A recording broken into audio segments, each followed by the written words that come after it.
Yep. Okay. So I have the quiz pulled up here. This is just the version of the quiz that I have in Microsoft Word, so it looks a little different. But so is this the section that you have trouble with when it's the two sentences like this or like this, and then you have to combine them into one sentence? Yeah, kind of. Yeah. How about number 4? Number 4 with Mhm. Hawaii? Yeah. Yeah, we can take a look at that. So the first thing that you do is you have to look at the two sentences and decide where is something that's the same, a noun or a pronoun that's the same.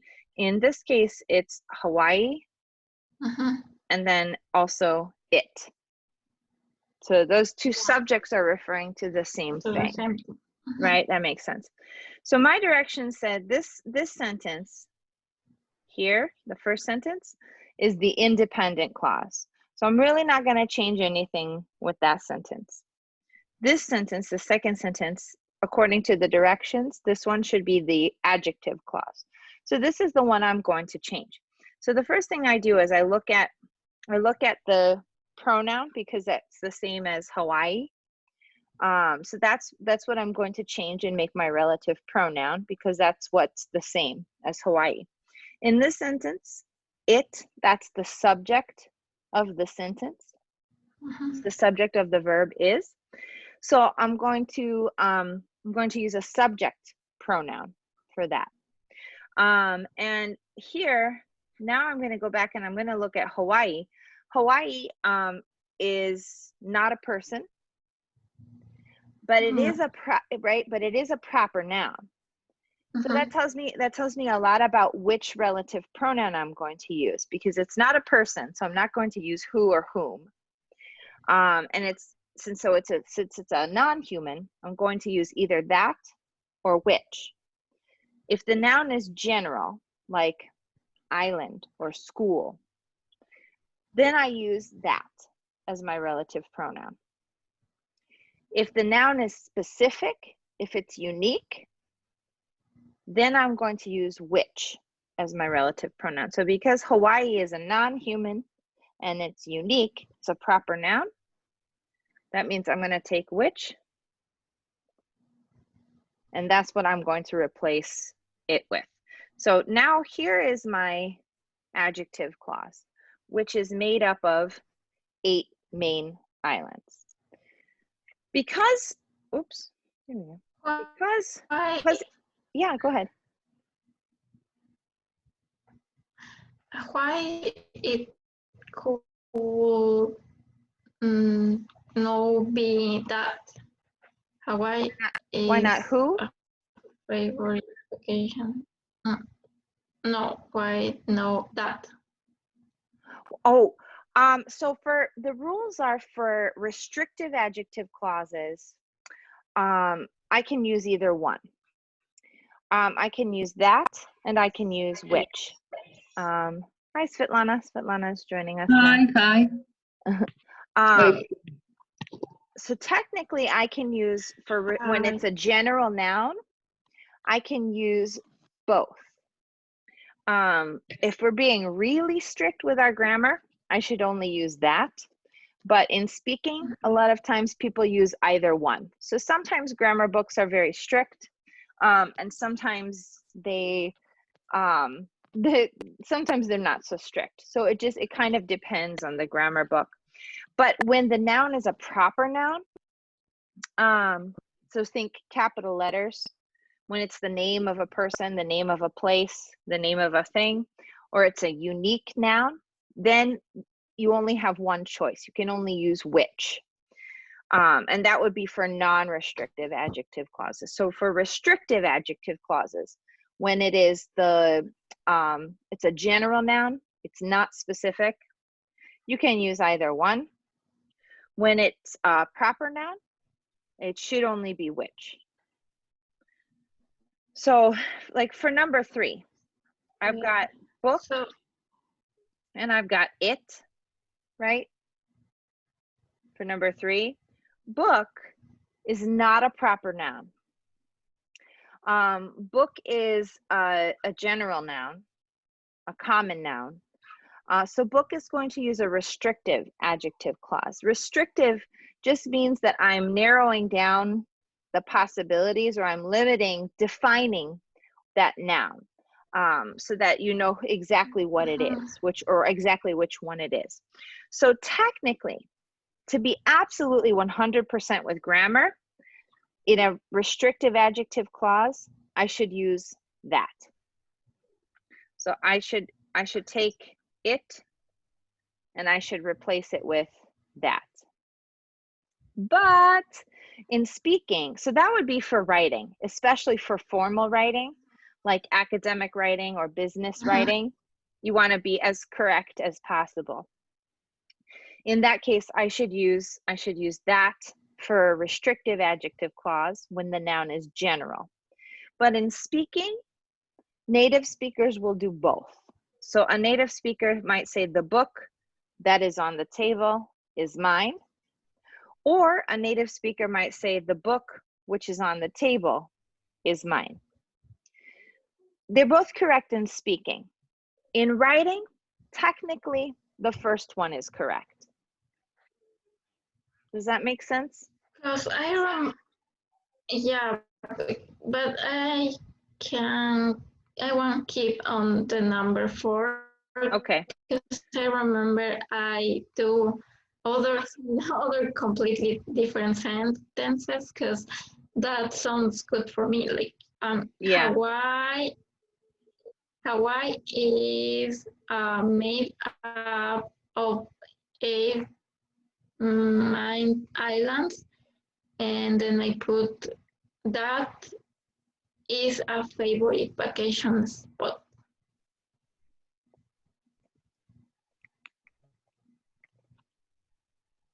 Okay, kind of like that.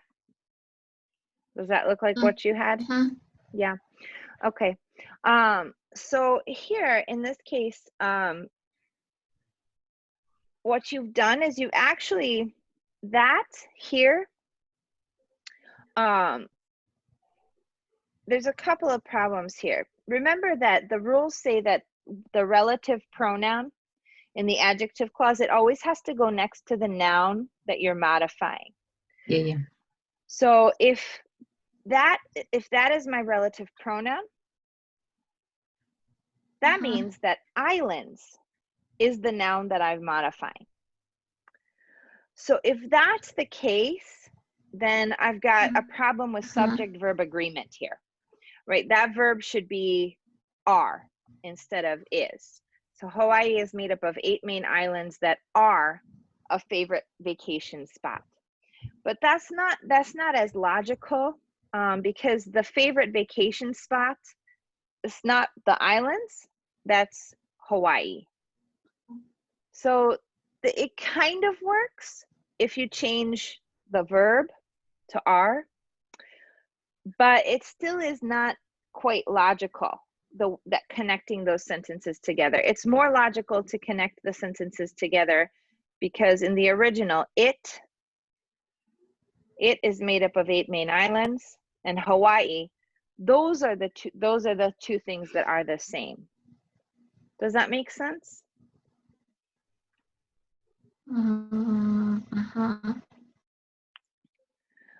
So if this is the adjective clause. Okay, but if we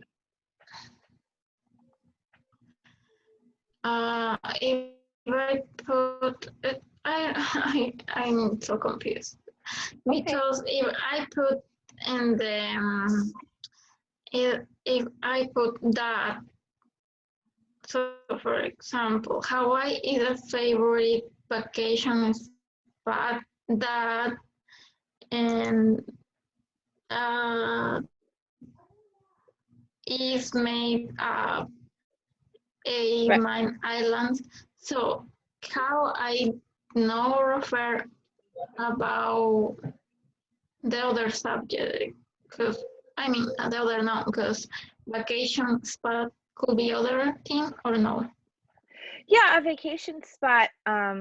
So you could say, for example, you could say Hawaii is a favorite vacation spot that is made up of 8 islands. That would work. That would work. Okay. Okay. If I did, yeah. So if I did it that way, if I said Hawaii is a favorite vacation spot that is made up of 8 islands, that actually works because spot is a general noun.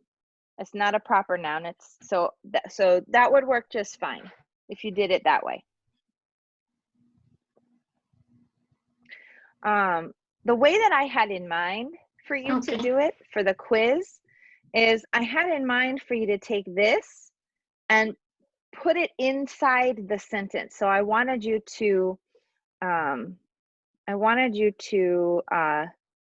move this.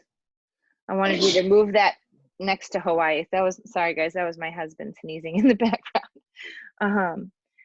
Okay, so that was what I wanted to happen there. So that would look something kind of like this. Okay, I'm gonna take this. So this is my adjective clause, and I'm gonna move it next to Hawaii. So Hawaii, that is a favorite vacation spot, is made up of 8 islands.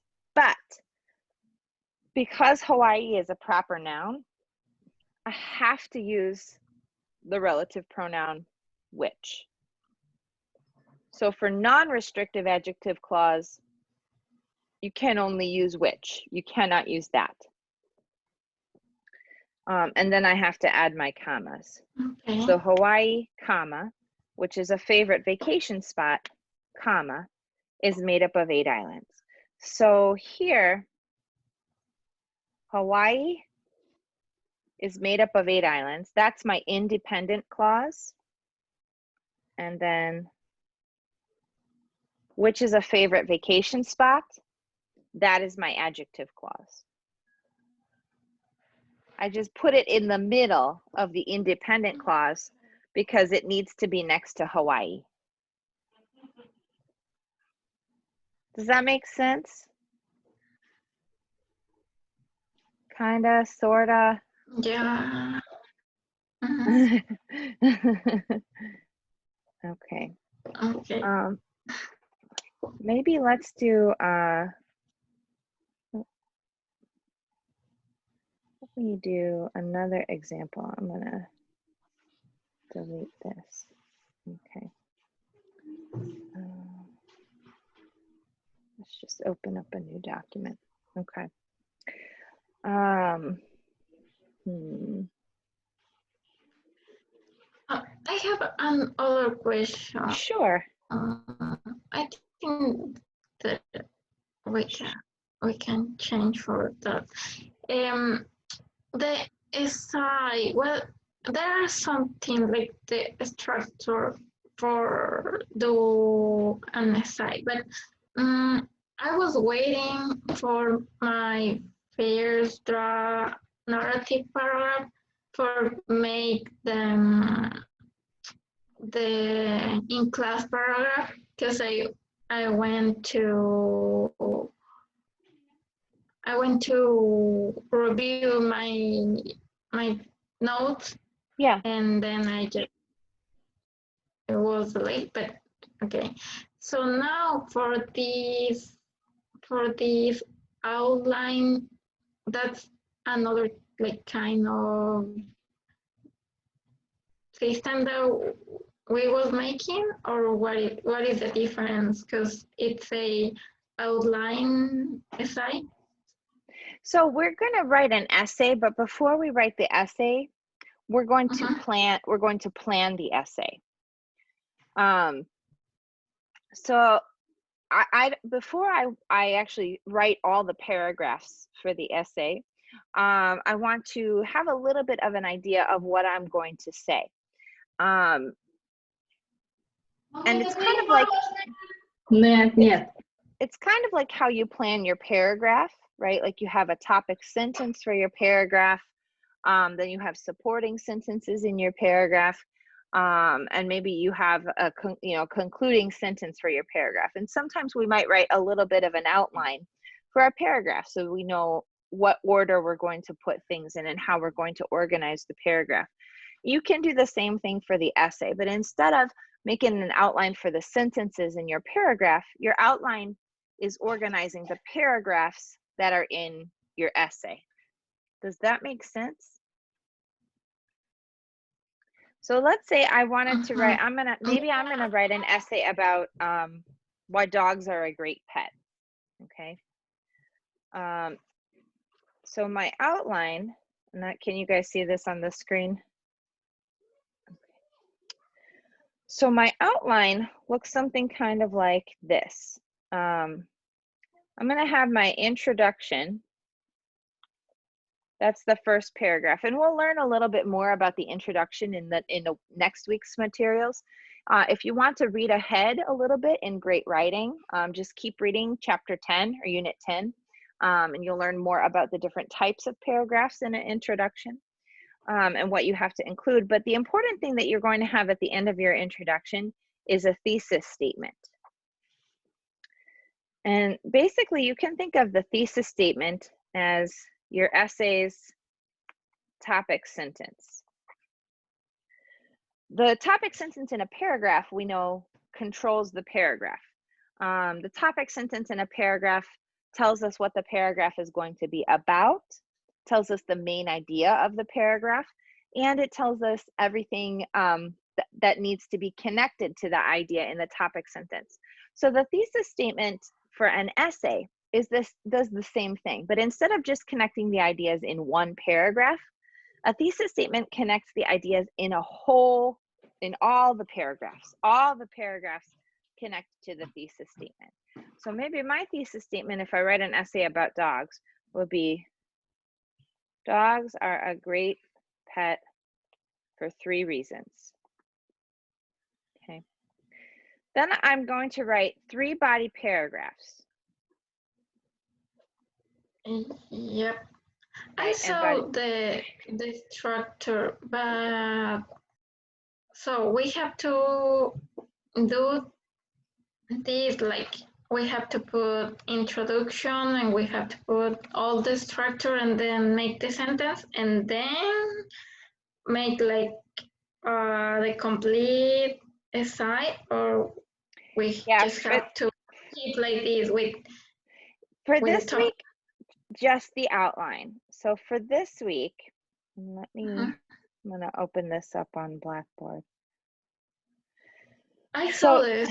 Yeah, so this is all you have to do for next week, is the essay outline. And really, what I really want you to focus on mostly for the outline is the thesis statement, topic sentence 1, topic sentence 2, and topic sentence 3. If you can come up with some more things when you're brainstorming, if you can think of some details, some examples, maybe just write them down so you don't forget them. But you don't actually have to write the paragraph. You don't have to write the whole paragraph. You don't have to write the whole, you don't even have to write in complete sentences. Basically, I just want to see that you have some ideas and you have a good organization before you start writing your essay. So going back to this example, right, even if the only thing that I get is this, dogs are a great pet for 3 reasons. First, dogs are great because they keep their owners active. Okay, maybe in my second paragraph, I'm going to write about something different. I'm going to say, additionally, dogs are fantastic pets since they are good for protection. Except not my dog, because all she does is kiss strangers and wag her tail. She's too friendly. Finally, dogs make wonderful pets because they love the that's a good one, because they decrease your anxiety. There we go. Okay. So now, if this is all that you, if this is all that you do this week, this is all I'm looking for, is to see that this is going to be your first paragraph. You're going to write an interesting hook. A hook is just something to catch your reader's attention, an interesting statement. And again, we'll learn a little bit more about this next week, the hook. Give the reader a little bit of background information so that they know about your topic, they understand what you're going to write about, and then you finish with your thesis statement. Then my second paragraph is my first body paragraph. And I'm going to write a whole paragraph about this topic, how dogs keep their owners active. I'm going to explain what I mean. Dogs keep their owners active because a dog has a lot of energy and you have to exercise the dog. Then I might give some examples. For example, I take my dogs on a 2-mile walk every day. And sometimes I even take them for a second walk because they have so much energy and they try to eat my shoes. So it's really, and it's good for me because if I didn't have the dogs, maybe I wouldn't go for a walk by myself. So because the dogs have to go for a walk, that also keeps me as the owner active. So I write a whole paragraph explaining why that's important. Basically, an essay is very similar to a paragraph alone. We just give a lot more detail. We explain in more detail. We give more examples to support our idea. So the essay takes the paragraph and expands it, makes it bigger. My third paragraph, I'm going to write a whole paragraph explaining why dogs are good for protection. Okay. Then my fourth paragraph, I'm going to write a whole paragraph. Graduate. This is going to be graduate, or it just keep for the final essay, or you're going to graduate this, put the score or something like that? No, just homework points. Just homework points for the outline. The only thing that I'm going to grade is the final essay. So you're going to do the outline this week.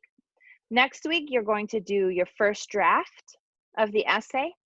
Again, no grade for the draft, just you'll get feedback from me like you do on the first draft of your paragraphs. And then the last week of class, you're going to do your essay. And that one will be for the grade. Okay. Does that make sense? Yeah, I'm so tired. Oh, I hear you. Yeah, take care 3 kids all day is too much.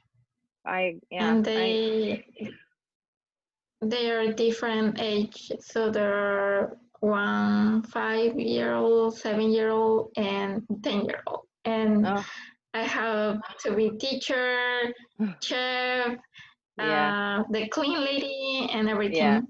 Yeah. Oh man, that is just tough. How are you doing, Svetlana? It's okay, thank you. Yeah. I am at home, my husband in work. That's good. Today. That's good. Everybody's healthy and doing okay? Yes. Now, yes. Good. Okay, ladies, do you have any other questions or? I have a question about my narrative paragraph 2, final draft. I have some correcting from you. Okay. And I little bit don't understand how I will write this again, because Brainstorm tell me about beginning, middle, and end. Yes, I can. I need to write. In beginning, you ask me, where were you? What happened? What were you feeling? This is about me. or is this about movie? That would be, I think, about the movie. You could Movie? do a brief introduction that you went to the movie and you saw the movie, but I really want you to focus on telling the story of the movie. You know, where were the characters at the beginning of the movie? The questions for the brainstorming are more for if you tell a story about yourself. If you tell the story about the movie, then that's a little bit different. And this question different too, yes? Yeah. Where was this movie? What happened? Yes? Right. Yeah. So yeah, you did the Titanic, right? Yes. Yeah. Okay. So like, for example, you would say, where was it? It was on a boat called the Titanic in the middle of the ocean, right? Then maybe you would say, who was it? You would just introduce the characters a little bit. And then say, you know, what they were doing, that, you know, that they were taking a trip across the ocean on a brand new ship, so, you know, something like that. Okay, that would be a good beginning for explaining the plot of that movie. Okay, I write about only movie, yes? Right. Yeah, imagine that you have a friend who has not seen the Titanic. I know that's hard to believe. I think everybody in the world has seen that movie. Yeah. But right, just imagine that you have somebody who never has seen that movie, and you need to explain the movie to them. Okay. To tell them what happened. So that's basically narrative. Is all about telling a story. Okay. So that's what you want to think when you're writing your narrative paragraph. Are you telling a story? Okay. Okay, I understand. Thank you. Okay, great. Okay, ladies, any other questions? Not yet, maybe. Not yet. Okay. Vanessa, how about you? Any other questions? No, that's it. Okay. All right, so that's it for today. If you think of any other questions, you can just post to the discussion board on Blackboard, or you can send me an email. We'll do this again next week.